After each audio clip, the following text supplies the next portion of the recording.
ഇന്നത്തെ കോൺഗ്രസ്സുകാരൻ നാളത്തെ BJP-ക്കാരനാണ്. ദേശീയ രാഷ്ട്രീയത്തിൽ ഇതൊരു പുതുമയുള്ള കാഴ്ചയൊന്നുമല്ല.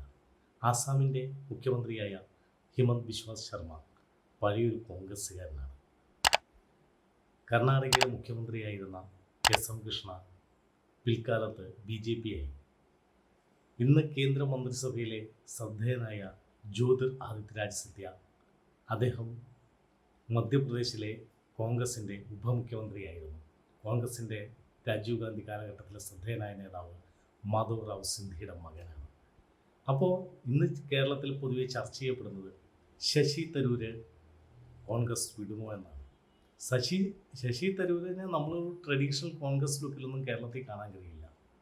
ഈ അലക്കി തേച്ച ഖദറിൻ്റെ ഉള്ളിലോ അല്ലെങ്കിൽ ഈ കേരളത്തിലെ നാട്ടുമ്പുറത്ത് തായം കളിക്കുന്ന രാഷ്ട്രീയക്കാരൻ്റെ നിലവാരത്തിലൊന്നും വെച്ചാൽ അദ്ദേഹം ഒരു വിശ്വപൗരൻ തന്നെയാണ്.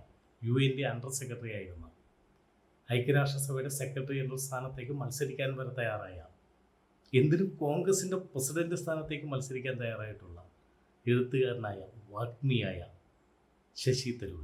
ശശി തരൂര് ഉള്ളത് കൊണ്ടാണ് ഒരുപക്ഷെ 10 വർഷങ്ങൾക്ക് മുമ്പെങ്കിലും തിരുവനന്തപുരം BJPക്ക് പിടിച്ചടക്കാൻ കഴിയുമായിരുന്ന സീറ്റാണ്.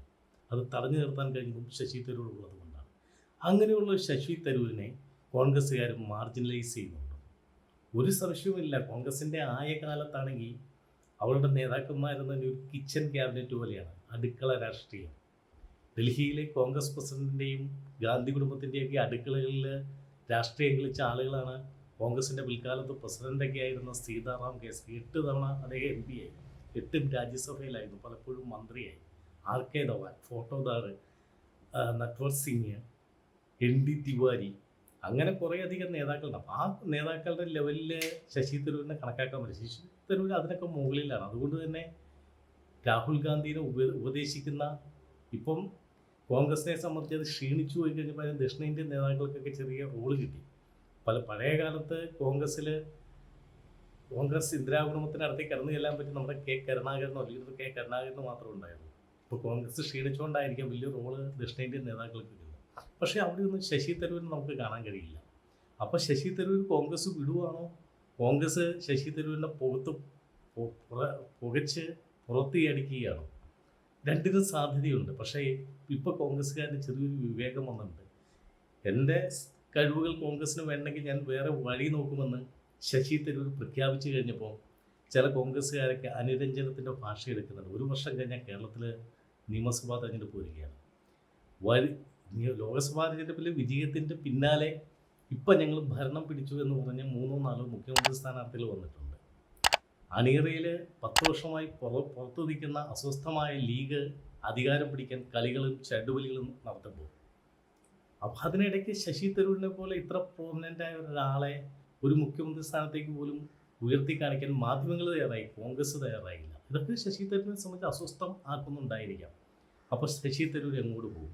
കഴിഞ്ഞ ദിവസം ഭാരതത്തിൻ്റെ പ്രധാനമന്ത്രി നരേന്ദ്രമോദി അമേരിക്കയുടെ പ്രസിഡന്റായ ഡൊണാൾഡ് ട്രംപുമായി കൂടിക്കാഴ്ച നടത്തി.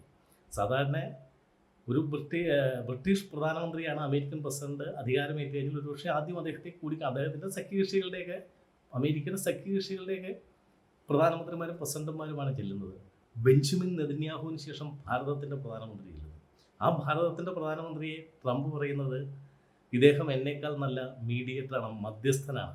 ട്രംപ് അങ്ങനെ ആരെയും പൊക്കി പറയുന്നത്. ഇതൊക്കെ ഭാരതത്തെ സംബന്ധിച്ച് ബംഗ്ലാദേശിൻ്റെ കാര്യം പറയുമ്പം അത് പ്രൈം മിനിസ്റ്റർ അതായത് നരേന്ദ്രമോദി തീരുമാനിക്കുമെന്ന് പറയുന്ന ഒരു ട്രംപ്, അത് ലോകത്തിന് മുന്നിൽ ഭാരതത്തിൻ്റെ അഭിമാനം ഉയർത്തുന്നൊരു കാര്യമാണ്. താരിഫിൻ്റെ കാര്യത്തിലൊക്കെ ചർച്ചകൾ നടക്കുന്നുണ്ട്. അങ്ങോട്ടും ഇങ്ങോട്ടും വിട്ടുകൊടുക്കാൻ തയ്യാറാകാത്ത 2 മിടുക്കന്മാരായ ശക്തന്മാരായ നേതാക്കന്മാർ. അപ്പോൾ ഈ വിഷയത്തിൽ നരേന്ദ്രമോദിയെ ശശി തരൂർ പിന്തുണച്ചപ്പോൾ രാഹുൽ ഗാന്ധിയുടെ നിലപാടുകൾക്ക് വിരുദ്ധമായിരുന്നു ആ നിലപാട്. കേരളത്തിലെ വ്യാവസായിക അന്തരീക്ഷം വരുന്നു എന്ന് പറഞ്ഞപ്പം കേരളത്തിലെ കോൺഗ്രസിനെ സംബന്ധിച്ച് തലക്കടി കിട്ടിയ അവസ്ഥ വലിയായിപ്പോയി. ശശി തരൂർ ചില സാഹചര്യങ്ങളനുസരിച്ച് സംസാരിച്ചു. ഒരു സമയം കോൺഗ്രസിൻ്റെ പ്രീതി പിടിച്ചു പറ്റുകയും മറ്റൊരു സമയം BJPക്കാരെ കൊണ്ട് കൈയടിപ്പിക്കുകയും ചെയ്തു. ഇനി ശശി തരൂർ BJPയിലേക്ക് വന്നിട്ടുണ്ടെങ്കിൽ ശശി തരൂരിന് എന്താണ് മെച്ചം? ശശി തരൂരിനെ സംബന്ധിച്ച് തിരുവനന്തപുരത്ത് നിന്ന് വീണ്ടും മത്സരിച്ച് ലോക്സഭയിലെത്തി നരേന്ദ്രമോദി മന്ത്രിസഭയിൽ മികച്ചൊരു വകുപ്പ് നേടാൻ കഴിയും. അദ്ദേഹം മികച്ചൊരു പാർലമെൻറ്റേറിയനാണ്. BJPയെ സംബന്ധിച്ച് അദ്ദേഹത്തെ ഇന്ത്യക്കുള്ളിലും പുറത്തും അദ്ദേഹത്തിൻ്റെ വിശ്വ പൗരൻ എന്നുള്ള ഇമേജിന് യൂസ് ചെയ്യാൻ കഴിയും. അപ്പോൾ അദ്ദേഹത്തിന് വലിയൊരു സാധ്യതയുണ്ട്. ഒരുപക്ഷെ ലോക്സഭയുടെയോ രാജ്യസഭയുടെയോ ഒക്കെ ചെയറിൽ നാളെ ശശി തരൂരിനെ പോലെ പ്രഗത്ഭനായ ഒരാളെ കൊണ്ടുവരാൻ ഭാരതീയ ജനതാ പാർട്ടി കഴിയും. അപ്പോൾ ശശി തരൂർ എന്ന 68 വയസ്സുള്ള ഈ രാഷ്ട്രീയ നേതാവിൻ്റെ മുന്നിൽ ഇനി ബി ജെ പിയിൽ വലിയൊരു സാധ്യത കിടപ്പുണ്ട്. കോൺഗ്രസിനെ സംബന്ധിച്ച് ശശി തരൂര് കഴിഞ്ഞ തവണ 15,000 വോട്ടിന് മാത്രമാണ് ജയിച്ചത്. 2029 തിരുവനന്തപുരത്ത് നിന്ന് ജയിച്ചു കിട്ടണമെന്ന് നിർബന്ധമൊന്നുമില്ല. ഇനി ജയിച്ചാലും കോൺഗ്രസിൻ്റെ പ്രതിപക്ഷ ബെഞ്ചിൽ പോയിരിക്കണമെന്ന വലിയൊരു സത്യം അദ്ദേഹത്തിനും അറിയാം. കാരണം ഇപ്പോഴത്തെ നിലവിലുള്ള രാഷ്ട്രീയ സാഹചര്യം കോൺഗ്രസിനെ സംബന്ധിച്ച് ഒട്ടും അനുകൂലമല്ല. ലോക്സഭാ തെരഞ്ഞെടുപ്പിന് ശേഷം നടന്ന ഒരു തെരഞ്ഞെടുപ്പിലും കോൺഗ്രസ് പച്ച പിടിച്ചിട്ടില്ല.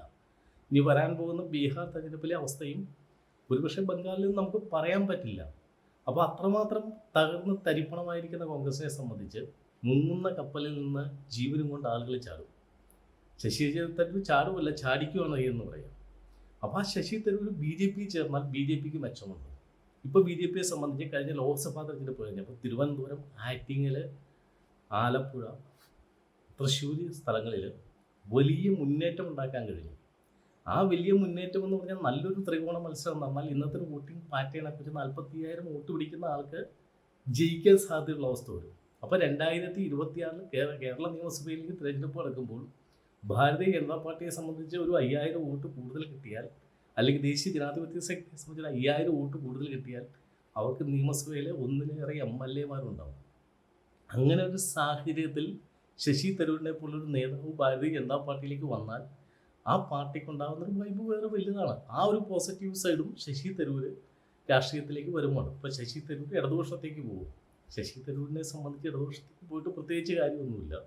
തിരുവനന്തപുരം സീറ്റിൽ നിന്ന് ഇടതുപക്ഷ സ്ഥാനാർത്ഥി അദ്ദേഹം ജയിച്ചു കയറുമെന്ന് ഉറപ്പില്ല. ഇനി രാജ്യസഭയിൽ വന്നാൽ പോലും 1-2 പേരുടെ ഇടയ്ക്ക് അദ്ദേഹത്തിനൊന്ന് നീണ്ടു നിവർന്ന് സംസാരിക്കാനുള്ള അംഗബലം പോലും ഇടതുപക്ഷത്തിനില്ല. പിന്നെ കേരളത്തിൽ ഒരു സഹമന്ത്രി മന്ത്രിസ്ഥാനമൊന്നും അദ്ദേഹം മോഹിക്കുന്നുണ്ടാവില്ല. എന്തായാലും ശശി തരൂർ ഇടതാണോ വലതാണോ ബി ജെ പി ആണെന്നൊക്കെ വരും ദിവസങ്ങളിൽ നമുക്ക് കാത്തിരുന്ന് കാണാം.